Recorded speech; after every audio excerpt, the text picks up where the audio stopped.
Anchors up, sails at full. Welcome to the Sloopcast. How are you doing today, Kyle? Can it be? Considering. How are you doing? Considering. It's the same thing you ask someone, like if they just lost someone, and you're like, "Hey, how you doing?" And then they make a face, and then you go, "Well, considering." We were actually literally just joking about how, like, we need, there's the 5 stages of mourning. We need one of those specifically tailored to Buckeye fans, which is like, blame the quarterback, blame the coach, and then eventually you get to fire Gene Smith. Mm-hmm. I'm just like, it's so to answer the 5 question, stages of people you want fired, at least. To answer your question, Jared, Something fucking like disappointed. That. Yeah, no, and like, it is what it is. It sucks. Mm-hmm. It sucks a lot. I'm gonna try and go at this as rationally as I can, because I think that there are too many people blaming Kyle McCord, if I'm being honest. There's a lot of people, like, and you can blame Ryan Day. That's fine. He gets paid a lot of money. Go blame Ryan Day. I'm fine with that. That's cool. But like, to call for his job, I think is absurd. And I get it. I do. You want your pound of flesh. You're angry. You want justice or vengeance or something. And you want change. The thing's broken and you want change. I understand where that's coming from. I think if we're going back to the stages of mourning, I think that's literally, I think we could stretch that to encompass negotiating, right? If only we had a different coach, if only we had a different quarterback, if only we had I really want to caution people as far as like, and I know that like people are just going to yell, and it's going to, in an attempt to make themselves feel better, and in a sense to gain some sort of control over the situation. But like, I'm sorry, Ohio State fans. It's not your God-given right to beat Michigan. And maybe that's the old head in me talking, a person who remembers the Cooper years. And don't get me wrong. Do not get me wrong. I'm also upset. I'm also angry. Please don't mistake me trying to be rational as me being dispassionate. Because believe me, I'm not dispassionate. I am not dispassionate. But at the same time, you have to approach things from a rational standpoint and not knee-jerk your way into being irresponsible. I mean, the similarities, Jared, and you're going to hear it all off season.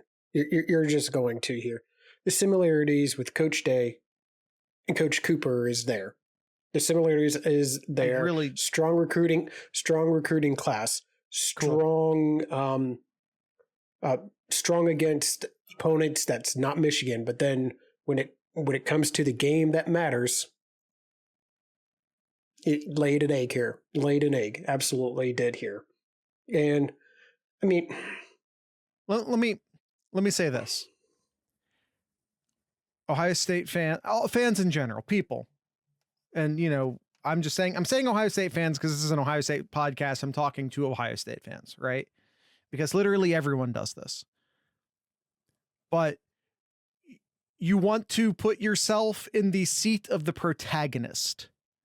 You want to think that everything that changes or everything that has to do with everything has to do with your team. The other team is just a bunch of stormtroopers all looking identical, Nothing about them's changing. Nothing about them's different, which is obviously wrong. Because I don't know who needs to hear this. Chop Daddy says Day shouldn't be fired. He needs to figure out his approach. I don't know who needs to hear this, so I'm just going to go ahead and say it. Jim Tressel and Urban Meyer never faced a Michigan team as good as the Michigan team the past 2 seasons. Boss. I 100%. No. If you change that to just Urban Meyer, I would completely agree with you. There was a couple of really good years under Tressel that he went up against. I mean, the 06 team was fine. That was a great year. And I mean, can we be honest? Can we be honest about the Big Ten in 2000, 2003 and 2004, I believe. And so there's been some really good Michigan teams under Tressel. Under Urban Meyer, I will completely agree with you. Can we be really honest about the status of the Big Ten during those years? Ohio State and Michigan always looked. Say this. No, it's not nearly as bad as it is. It's fine. It's fine right now. It's not great right now. It was better a couple years ago. It's just sort of, it's defensively very strong right now. It's offensively kind of garbage. Take out the top 3 in the East. You got a shitty conference. Like nobody on the West. Like I know Iowa's going to the You're talking Big Ten specifically about game, but this Iowa's year, though. Terrible. You're talking specifically about this year. I wasn't talking specifically about this year. I'm talking about, talk about the Big Ten, and because every conference is hell. The SEC sucks this year. If you take out the top 3 teams, if you take out the top 2 teams, the SEC sucks this year. That's, as Spike says, that's most conferences, though. If I hear a player or coach say it's just another game, they should be immediately removed from their role. Well, for what it's worth, Ryan Day has never said that and does not believe that. And if any players said it after the game, give them their copium, give them, they got their heart broken on national television. Like, give them some grace, give them some space. But I think the point I'm trying to say is fans always want to cast their team as the protagonist. And I want to say something. Michigan has sucked. If you ignore these last 2 or 3 years, so from 2020 back, Michigan has sucked ever since they fired Lloyd Carr. There were a couple seasons here or there where they were okay, where they were a good team. Why is Day now conservative as the head coach? I don't think he is. And I know you're going to point to the halftime thing. I didn't disagree with the call at the time, to be honest. Yeah, that's something that I thought about, especially in this game and really overall. Hold on. I'm sorry, against the Michigan. Chop says he says not conservative, vanilla. The offense was very vanilla this year, and that is because our offensive line couldn't give Kyle McCord more than 2 seconds at any time during the season. Yeah, the offense was very vanilla this year, but it had to be. So two thoughts for that. Yes, I agree. They looked very vanilla, especially in this Michigan game. I was hoping to see a little bit more creative plays from Ryan Day here, because all we keep hearing is about how great of a offensive mastermind that Ryan Day is, and he can pull up a great play here that really turns the tide of a game here. Doesn't matter. I was expecting to see something from Ryan Day here, especially when he comes to this game here. We saw Michigan, especially in that second half, come out with a couple of just out of the back pages of their playbook here to get their offense going. Didn't really see that from Ryan Day. I disagree. And secondly, too, pointing I thought to they the did a lot offensive of line good things. being the offensive line being really bad. Yes, it's not to the standard that it should be here. But Ryan Day's got to find ways to get around that too. You say he wasn't being creative. Yes, he was. He was just being creative in the run game. When was the last time you saw Ohio State do pitches? And I know the pitch isn't the biggest wild thing ever seen, but we absolutely saw new running schemes out of this offense, especially in the second half, but also in the first half, to get the running game. This is the number one run defense in the country in Michigan, with a subpar offensive line, and Ohio State ran the ball way better than my expectations. Way better than my expectations. They ran the ball. So they did not give up. That is such a tired trope. What at any point did you ever see the defense giving up? Stop it. You're just copying and pasting the talking points from 2 years ago. Stop. Think of something new. Be original. Our defense never went from aggressive to not aggressive enough. Our defense went from aggressive to not aggressive enough. Maybe. Possibly. I don't have a strong opinion on that either way. But Kyle, as far as especially in the passing game goes, do me a favor. Look at any play that they threw the ball deep. It was either a seam pass. It was either a seam pass or a fly. It was just run straight. The one time they tried to run the one time that I saw, and maybe there were other called, but McCord went to a different person. But the one time I saw them try to run a deep play that wasn't a seam or a fly, well, the two times actually, was one when he got sacked. He was, I forget if it was Emeka or if it was Fleming running a post over the middle. It was the play he got sacked. And the other was the game ending interception, which, and people want to listen, if you want to shit on McCord for the first interception, go for it. I think Harrison gets some blame on that first pass too. But if you want to blame Kyle McCord for the first interception, go do it. That's fine. Do that. The second interceptions, if he gets sacked, the game's over. He had less than 2 seconds to throw the ball. He got absolutely creamed. I don't think he got the ball off cleanly anyway. Like, I don't think he got it off cleanly. And he couldn't step into the throw either. He couldn't step into the throw. Did you want him to take the sack? Because that wouldn't have worked either. He had to do something. He got rid of the ball. Again, if you want to blame him for the first interception, blame him for the first interception. But I don't know. People are like, oh, he threw the interception at the end, therefore it's his fault. And because most Ohio State fans aren't clever enough to blame anyone other than the coach or the quarterback, that's what we get.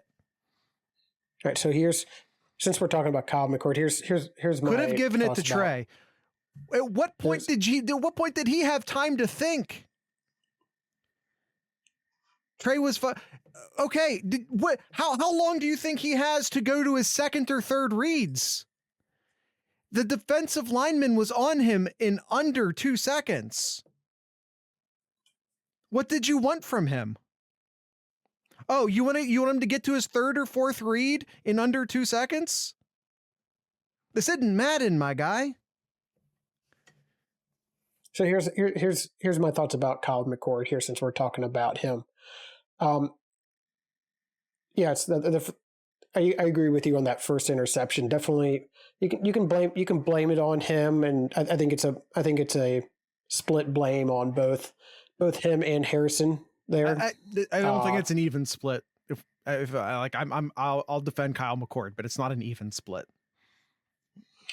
But yeah, in that second one, would not blame McCord there because he's trying to make a play there, and he made some good play. He made some good throws in that second half, though. Like the one drive, where was it? It was the it was the first drive. The first drive of the second half. Beautiful drive. Beautiful drive. 12 play, 75-yard for a touchdown there. That was an awesome drive. That's what we were hoping to see, and we were all excited there. But man, one thing, and Buckeye fans are going to hate. Very unfortunate drop spikes. Very unfortunate drops. I know a lot of Buckeye fans are going to hate me for saying this here, but when Michigan needed a play, JJ McCarthy made it. Like he whether it was on his feet, like when he got pressure on him, and that's the difference between JJ and Kyle. I agree. JJ's able to escape the pocket, extend those plays, and Kyle cannot. And we just got to accept that after seeing 12 games now. He cannot extend the plays. He's a pure pocket passer. Well, and Ohio State is so used to seeing a quarterback that can extend those plays, and I can understand the frustration, but that's really the difference in this game here. Other than the 2 interceptions, but it's because of JJ McCarthy being able to extend plays and making great throws. Like we were saying a lot of things about JJ in our preview game here about how he hasn't looked the same in the past few games here. But and by the way, he still didn't look good in this game. But to your point, he made the plays when he had to. He made those critical plays, and in this kind of game, like you got to make those plays there. And as Spikes points out, we also can't create a pocket for Kyle McCord. And for what it's worth, you don't have to be super athletic. We talk about extending plays. Most of the time when people talk about extending plays, they're talking about someone pirouetting in the backfield, running out to the side. You can extend plays by stepping up. I mean, just look at this is what, they call it, climbing the pocket. That Spikes just barely beats me to it. He doesn't climb the pocket well at all. No, he doesn't. Nope. Our stretch runs don't work either. That's because it requires offensive linemen to hold their blocks for an extended amount of time. Frankly, Kyle McCord just, I think he's a very talented quarterback. He's a very talented quarterback, but he cannot extend the plays, especially this year with a not so good offensive line.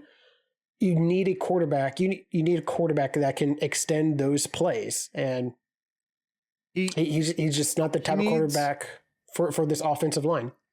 He needs to get better at climbing the pocket. He needs to get better at moving through his progressions.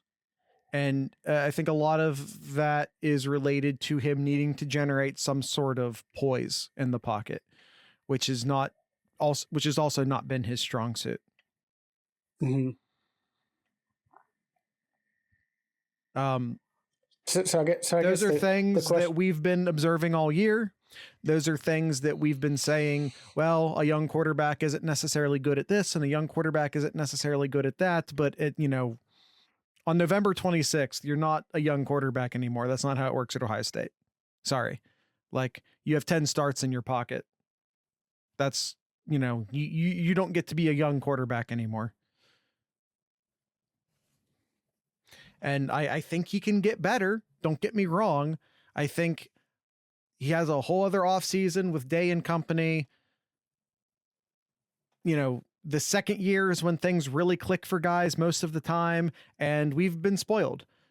Justin Fields and CJ Stroud are elite quarterbacks. They're absolutely elite quarterbacks, and I will once again point out that everyone hated both of them while they were here, especially CJ Stroud. Everyone is rewriting that history, acting like they didn't. They did. Everyone hated CJ Stroud. People used, you just Yeah, Chop, you just always called for Kyle McCord all last year. That's all you did, Chop, was ask for Kyle McCord all last season.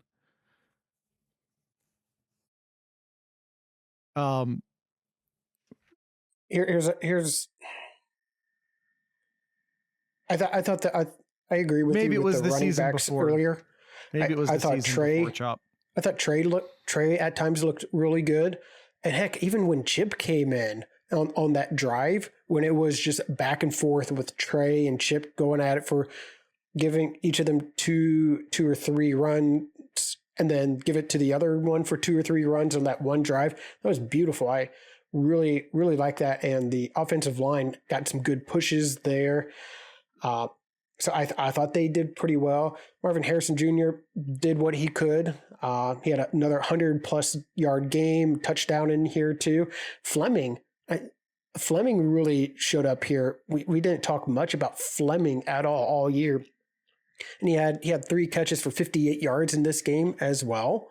Really, really happy to see to see him come out, and he made that really spectacular catch as well on a key. Yeah, it was on a key 3rd down, I believe, too. But yeah, it is just tough to swallow here with he just had 2 elite teams going at it, and yeah, just Buckeyes just came up short here. The one thing that really is really concerning here, I saw this on social media earlier, Jared. In the second half, in these last 3 games here, Michigan has had the ball, has had 13 drives. Well, let's just say like complete drives. Because kneeling on the last drive, I'm not going to count those. 13 drives in the last 3 games in the second half. Michigan scored 12 of those and only punted once. 0. So that's 0 turnovers. Yeah. 1 punt, 12 scoring drives. One thing the defense is going to have to work on this offseason, and they, listen, the defense was bad last year. The defense was bad the year before. That's a given. But one of the things the defense is going to have to work on this offseason is generating more turnovers. But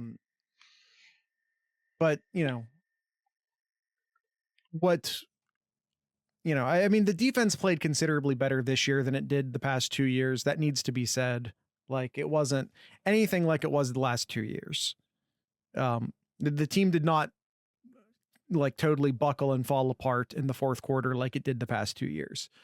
In fact, and they did let Michigan get a field goal, but they did get a stop on the Michigan's last legitimate drive of the game. They gave the offense the ball back with over a minute left. I know they did eat a lot of clock, but they still got the ball back with enough time. Could it have been better? Yes. Did they quit? Did they buckle? Did they, you know what I mean? Like, it's the last 2 years, that would have been a touchdown, and it probably would have been a relatively quick touchdown at that point in the game.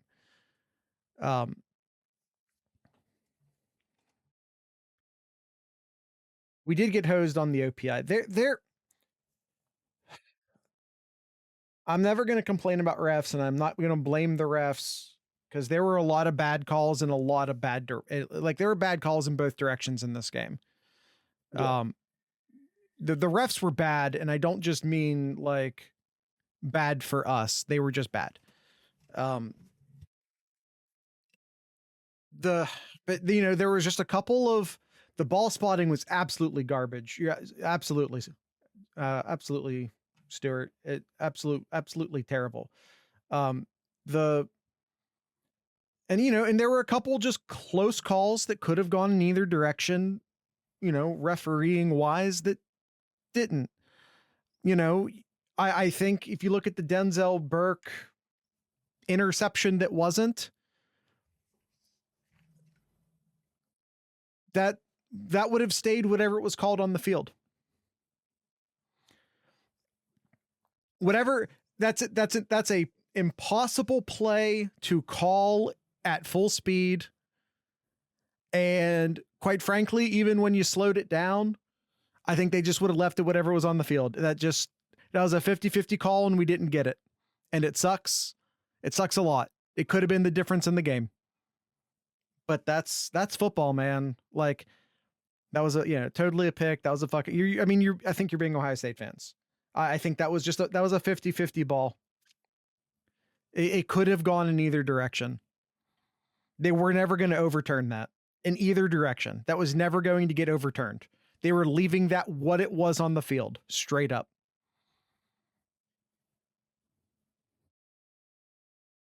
The difference was the pick that set up Michigan's first touchdown. There's a lot of things you can point at and say that's the difference. You can point at the Burke interception that wasn't, and you can point at the OPI that wasn't called on Michigan's last legitimate drive.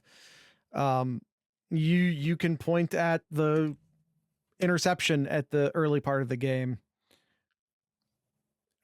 I'm sorry if you don't like it, Zach, but it was a 50-50 ball. The Burke interception was a 50-50 ball. If you think that was absolutely 100% an interception, it should have been overturned, then you're just wearing your Scarlet sunglasses. I believe that Burke did intercept the ball. I truly do. He had the ball. He had the ball. Did you expect it to be overturned? Well, I'm getting there. He had the ball in his possession over the line. In his possession or in a shared possession? Because I will point out that shared possession goes to the offensive player. But also too, Jared, like, the ball was neither completed. Like, nobody had full possession of that ball at that time. Now if they both had it going down and then made a football play afterwards, and they still had possession of it, then yes, it goes to the offense. But you saw as the ball was loose still, and after the football move, Burke had possession of that. I truly believe that. That's fine. You can truly believe it. But to your point, Jared, though, it's they're going to maintain whatever they called on the field. If it was intercepted, it was going to stay interception. If it was a touchdown, it would have stayed a touchdown. But that's what I'm saying. I truly believe that Burke had that interception. Yeah, and then there was, and it was that same play that JJ McCarthy just absolutely put it right in between Burke and Matthews. Was it that same play? Like, Burke and Matthews were like not even half of a person apart. They were half of a very skinny person apart. Like I said, when JJ had to make plays, he made plays. It was a hell of a throw. Right where it needs to be. Absolutely. And honestly, I don't think if you gave him 10 chances to make that throw, he makes it twice, but well, he made it. Like, and you can't even be mad at Matthews or Burke on that play. Like, that's just perfect coverage. And like, that's just good football. I'm sorry. That's just good football. That's the defense doing everything they could and the offense doing everything they could. And it just has to turn out one way or the other. That's just what good football looks like. I'm sorry. And it sucks that the refs called it in one direction when we wanted them to call it in the other direction. And that sucks. It could have been called in either direction. It could have been called in either direction. That's impossible to call at full speed for the ref on the field. Absolutely impossible to call. And there was no evidence to overturn it in either direction, in my opinion. It was what it was. There's an egregious no call offensive holding the prior play to that play. Oh, yeah, gosh. They were letting the offensive lines hold on both sides. Like, we benefited from a lot of uncalled holding calls too. Like, if we're being honest, we benefited a lot from some no called holds. it was the refs were letting dudes hold all over the field. That they were. It was didn't see any by OSU, well, then you didn't want to.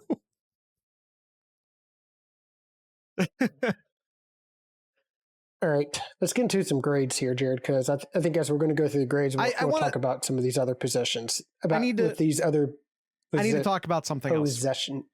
I need to talk about something else first. I started talking about it. I didn't really get there. Michigan has sucked since they fired Lloyd Carr. This is for the Fire Ryan Day crowd. This is for the Fire Ryan Day crowd. From the second they fired Lloyd Carr until the year 2021, Michigan has sucked.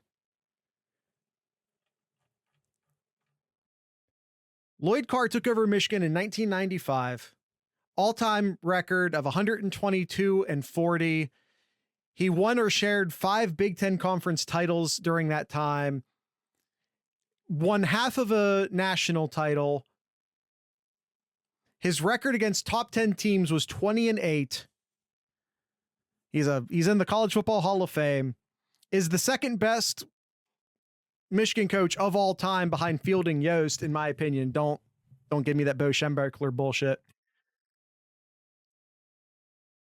He was 5-1.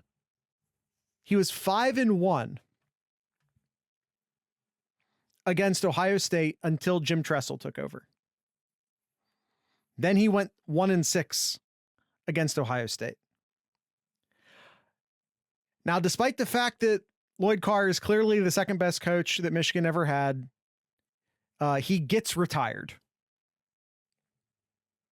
Officially it says he retired. Well, he got retired. Because, you have to do something, right? Just like the Fire Ryan Day crowd is saying now, you have to do something. Carr over Bo and Yost? No. Carr over Bo, not Yost. I said he's the second greatest. No, Bo's totally overrated. He never won a national title. He's only good because of the rivalry between him and Woody. Woody made Bo in more ways than one. Yost is clearly their best coach. Lloyd Carr is second best, clearly.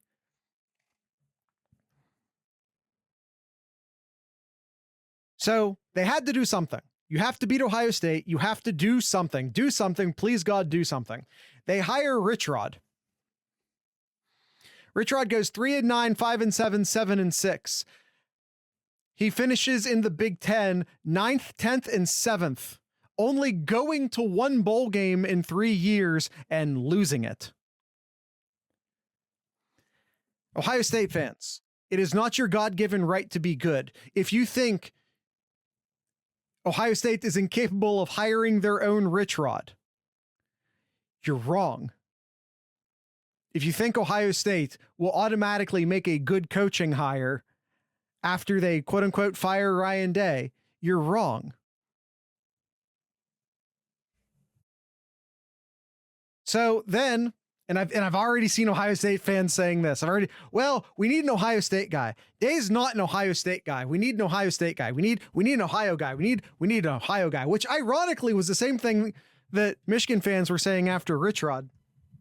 So they went and got their Michigan man in Brady Hoke. Now, Hoke was pretty good as long as the bar was Rich Rod.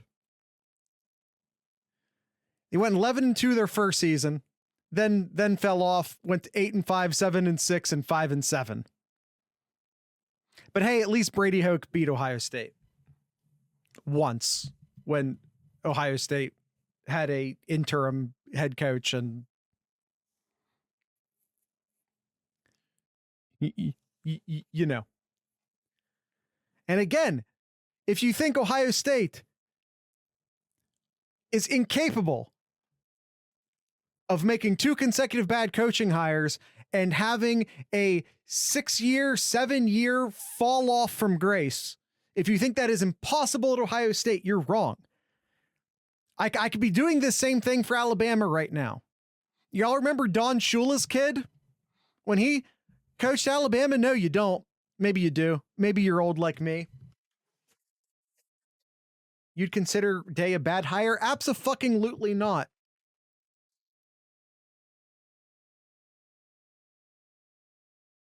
I know he's 1-3 against Michigan, but that's literally the only blemish on his record. That's it. Was Cooper a bad hire? I think you have to. Cooper is Ohio State's Franklin. Cooper was the right guy to get Ohio State from where they were and then pass it off, get them to where he left them and then pass them off to someone else. Cooper is Ohio State's James Franklin. I think you have to remember that Ohio State was not in great shape before Cooper got there, and that Cooper left Ohio State in a better condition than he left it. Should he have been fired? Yes. Should Penn State maybe be looking to move on from James Franklin? Yes. So then here comes Harbaugh. Harbaugh starts off pretty strong, goes 10-3, 10-3. Then he goes 8-5. Then the revenge tour team happens. They go 10-3. Then they go 9-4. Then they go 2-4. And through all of those first 6 seasons, Harbaugh has yet to beat Ohio State. He's 0-5 and dodged them once. And yes, I believe in my heart of hearts that he straight up dodged Ohio State in 2020. Michigan was sub the COVID limits, and they simply decided not to play.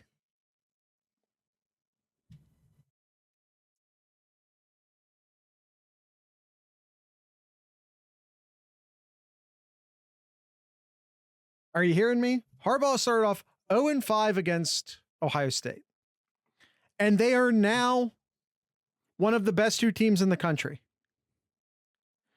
We would have fired Harbaugh well before he figured it out. Thank you, Spikes, for reading the subtext.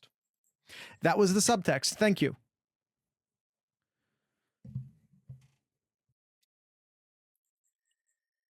I don't know. I really think recruiting is the single biggest reason for the last 3 losses. If you're talking specifically about offensive line recruiting, I agree. Outside of that, I don't agree. And Ryan Day, I don't want to say fix, but he got rid of the issue there. And it just, unfortunately, with how recruiting works here, it's going to take a couple of cycles here, a couple of seasons until it gets back to where it needs to be. Day was part of the winning culture under my... Okay, stop. If you honestly think that I am fucking tired of the, this is Urban Meyer's. Well, he inherited this team. Well, this is Urban Meyer's guys. He's been the coach at Ohio State for now, is it 5 full seasons? 5 full regular seasons? You're honestly going to tell me? Do I need to remind you of this? I just gave you the story of Lloyd Carr. Do I need to give you the story of, I don't know. Which coach do I pick? How about Larry Coker?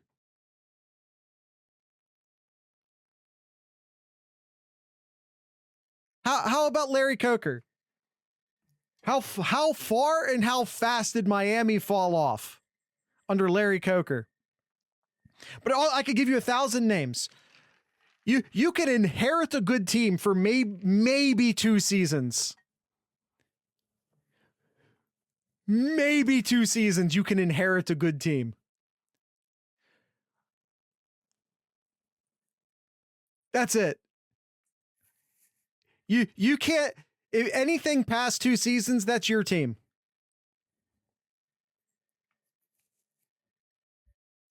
That's it.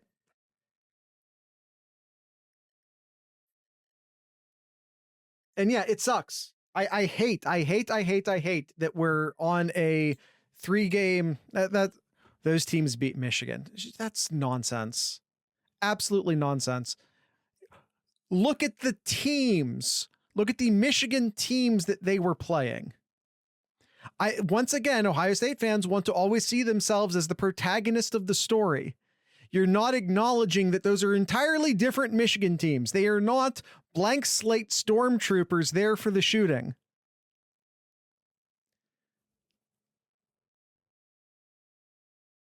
Checks the record. Yeah, okay. Because, yeah, that's... You're proving my point now.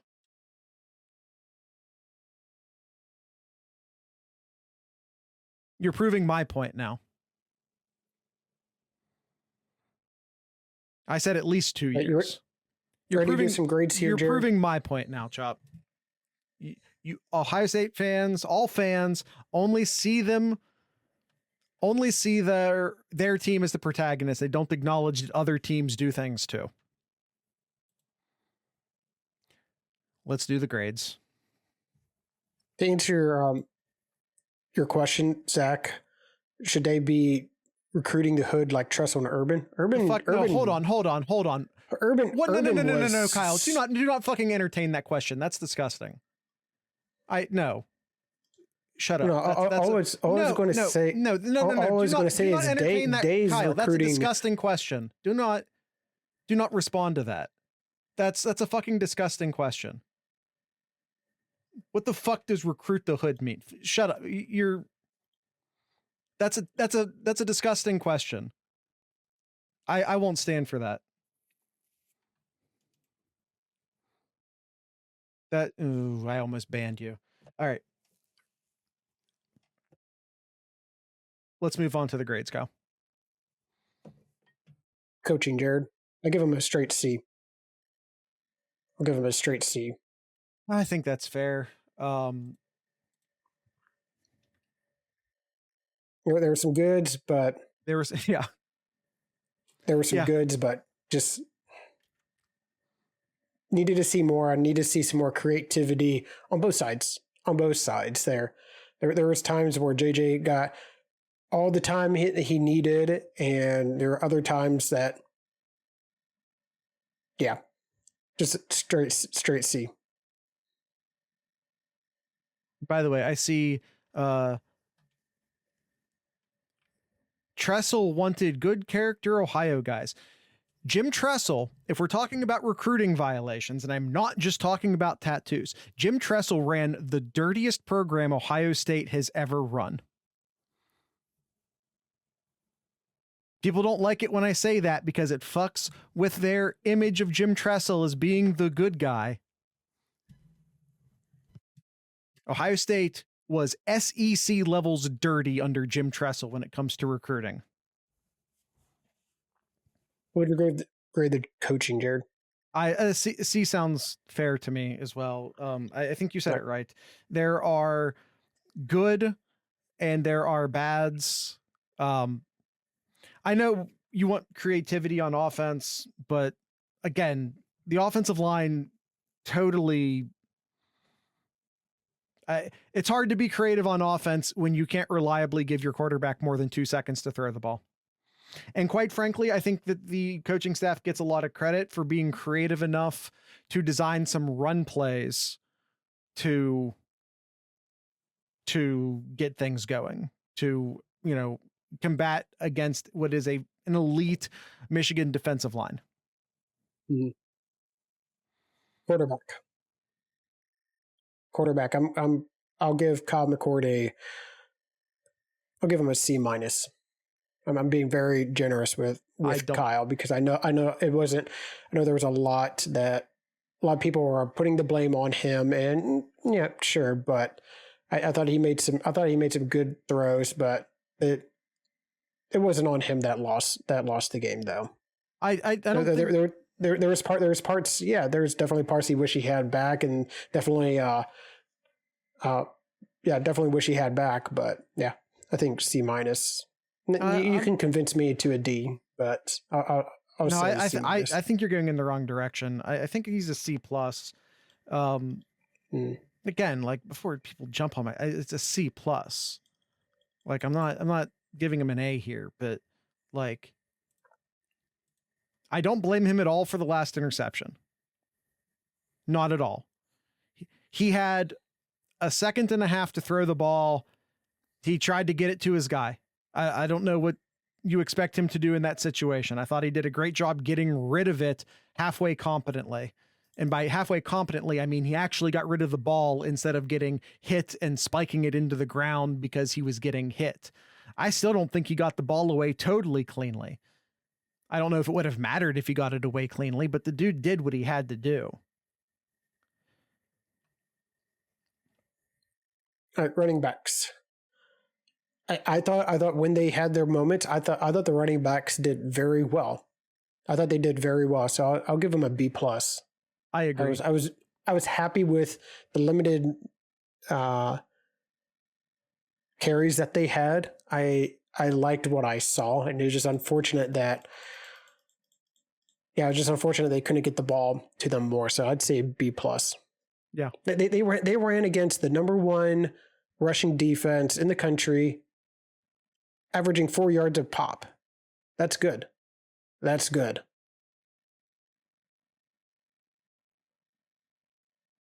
Ohio State struggled rushing the ball many times this year. 4 yards a pop against Michigan.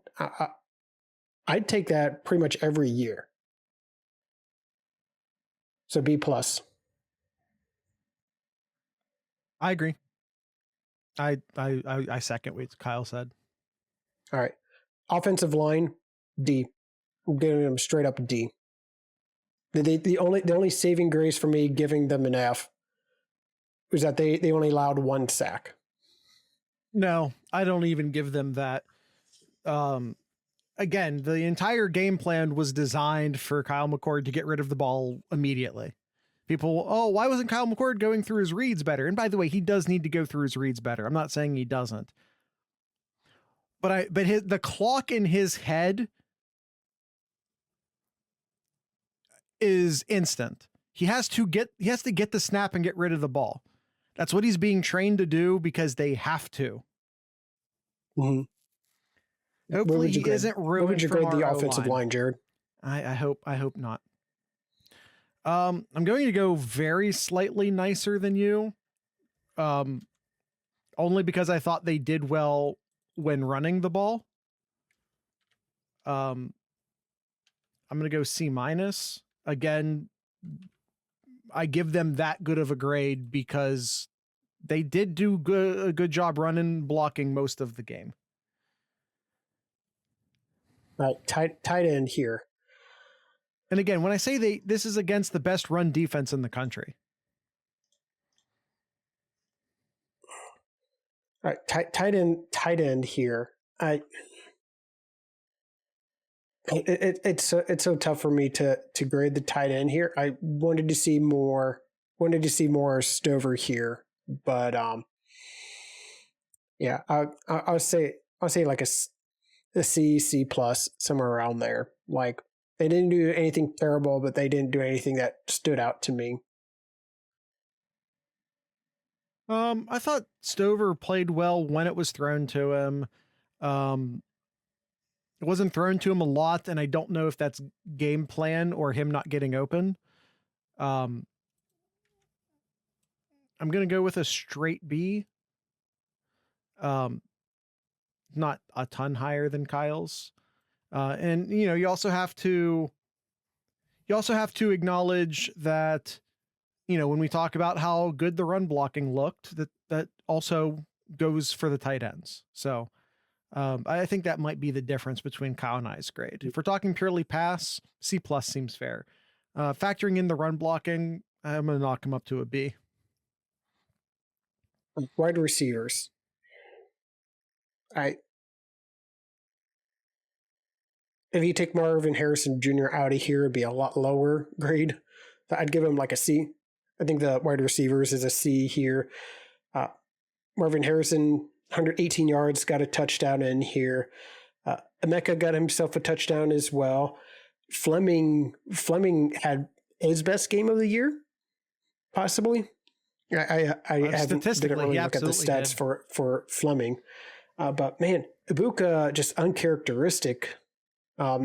Especially that first drive, just missed that, just dropped pass. And then there was another critical pass that he dropped. It's tough to that's a tough catch, trying to catch it in midair while you're getting hit too. But it's definitely a ball that Mecca's able to catch in the past too. So drop balls, struggling to get open. C. Okay, so you say they're struggling to get open. Chop's down here saying that they're struggling to get open. I will once again point out that it's hard to get open in 2 seconds. It's hard to get open when you can't run, when the defense isn't respecting your deep threat because you don't have enough time to throw it deep. It's one of the reasons why those seams and those flies were open. Michigan was playing up. They weren't respecting a deep pass because Ohio State was not, able to run a bunch of deep patterns because they didn't have time to, which is why, offensive line only let up 1 sack. Well, that's because they game planned it that way. It's because they had to game plan it that way. All right. Defensive line. Not getting open was against everyone, not just Saturday. Because the game plan, guys, wide open deep. Wide open deep when? Wide open deep when? Because if, once again, it's sort of like on the sack where I forget if it was Fleming or a Mecca. There, it's like, oh, was anyone open? And then it was like, oh yeah, look, the post down the middle was open. Yeah, it was, but by the time the guy actually broke open, Kyle McCord was already trying to avoid the sack. So you can say the guy was open, but the guy has to come open in time for the quarterback to see it and throw it. Yeah, I understand. No, I'm Florida Buck. It's a podcast. I have to say these things. I'm not talking exclusively to you. I'm talking to everybody. I understand that you understand. Defensive line, Jared. Defensive line. I'm going to give a B. I thought they did very, very well on the on stopping the run.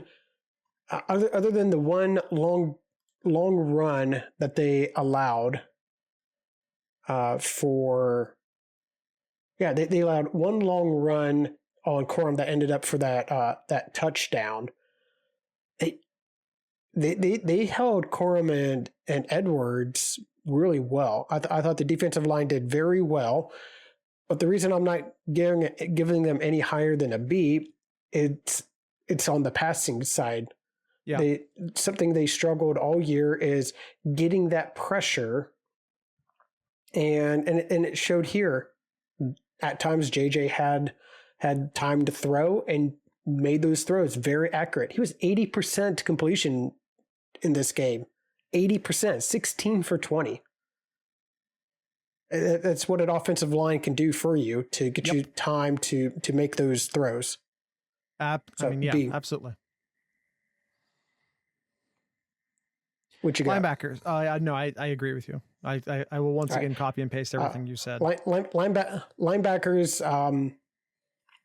I'm going to just say a straight up D. Straight D. Very uncharacteristic of missing tackles. Eichenberg comes back in this game after his injury. Eichenberg he was not him. Not good. No, he was not himself. This was not the Eichenberg we've seen all year, where he was very consistent, tackling in the middle of plays. He just did not seem like himself, and it cost him in a few plays. There's a few plays that it really cost Ohio State. Yeah, he got burnt hard by Loveland a couple times. Whatever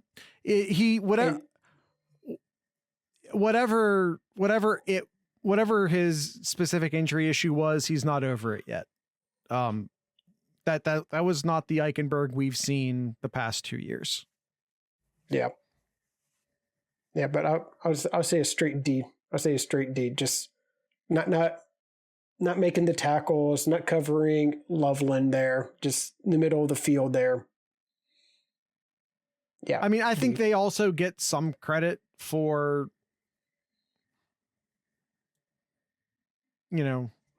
keeping Michigan's running game for the most part under wraps. Not a ton. It's still mostly on the defensive line. So like I'll bump it up to like a D+, but I'm not going any further than a D+. Yeah. Cornerbacks. I thought this is the one position. This is the one position out of Ohio State that did very well. I give the corners an A. I thought the corners did exceptionally well in this game. They held Wilson in check. He only had 3 catches in this game. Johnson had 4 catches in this game, so their two leading receivers, wide receivers, were held for 7 catches and under 70 yards. I thought that was very well. So I'll give them an A. And again, like the interception that wasn't called, like that could have been a total game changer, and it could have been. Yep. Like that was a hell of a play by Burke. It was an absolutely amazing play by Burke. It's just the refs didn't see it that way, and that sucks for us. But oh well. And I see you gave him an A as well. Yeah. No, once again, Kyle started this episode like hours before we started the episode saying Jared and I are going to disagree on a lot of stuff. I haven't disagreed with much you've said. Safeties. I'd give this safeties like a B. Maybe not didn't do as well as the corners. I thought, there were times that there were just bad angles. I mean, that touchdown by Corum Style, looking at that replay, man, Styles is going to look at that and just thinking to himself, what the hell was I doing? That was just such a bad angle from Styles, and Corum just made him go inside and just took it to the house there. Not the best game that Styles has had this season. So I'll say a B. I mean, Styles definitely showing his youth in that game. Yeah. He's going to learn. He'll learn from it. Styles is the future of this defense here. He'll learn from this game here. And me too. I absolutely love Styles, but yeah, not his greatest game though. I think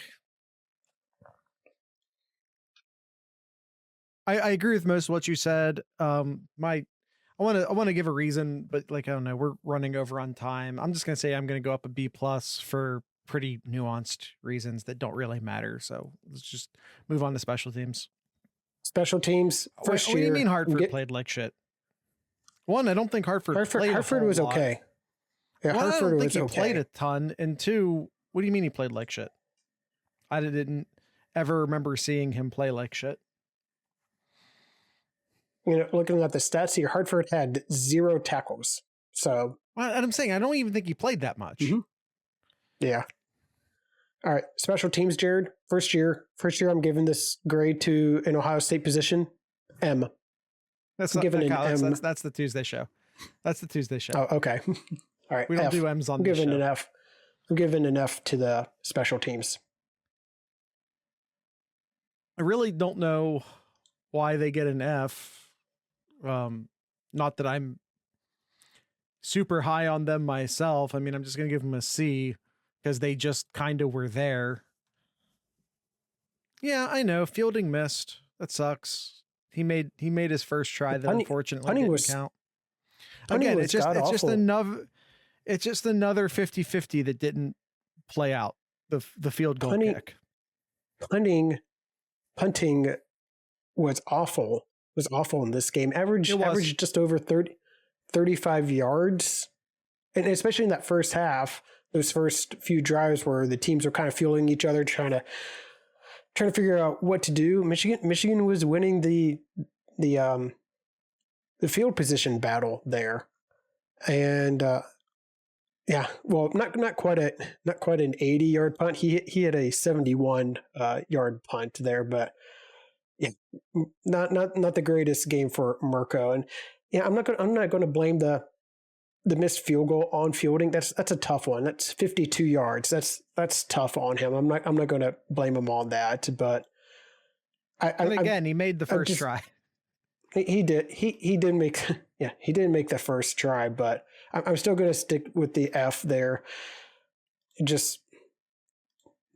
Yeah. What do you mean? Fuck this Aussie shit. Cam Johnston wants a word with you. Utterly disappointed in special teams this year. Absolutely disappointed. I mean, for the most part, like special teams was just kind of there.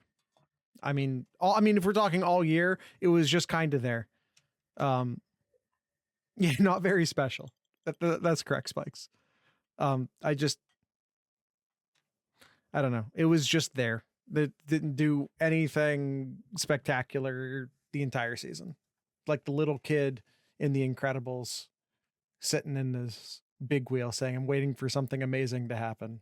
Me too, kid. That's the special teams.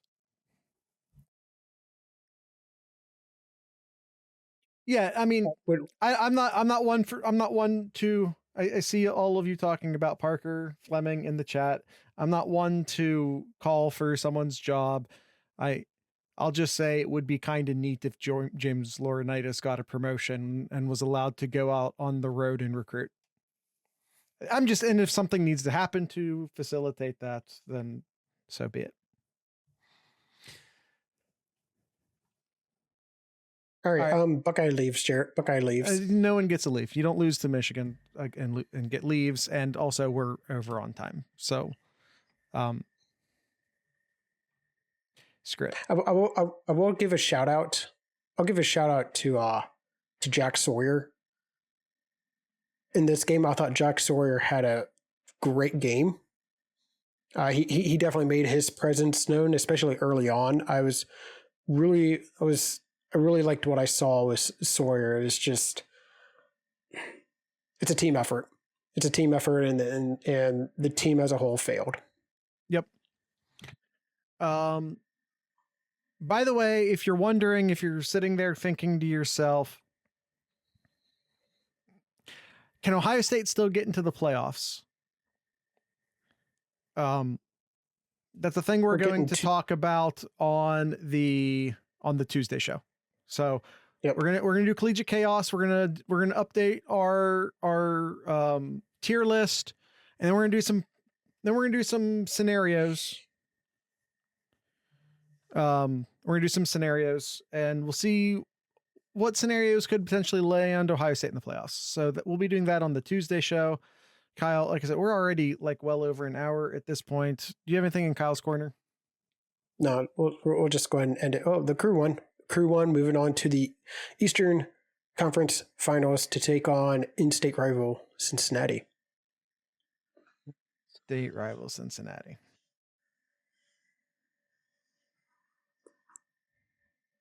All right. And the basketball, and the basketball team won, Jared. Beat Alabama. They beat Alabama and they who do.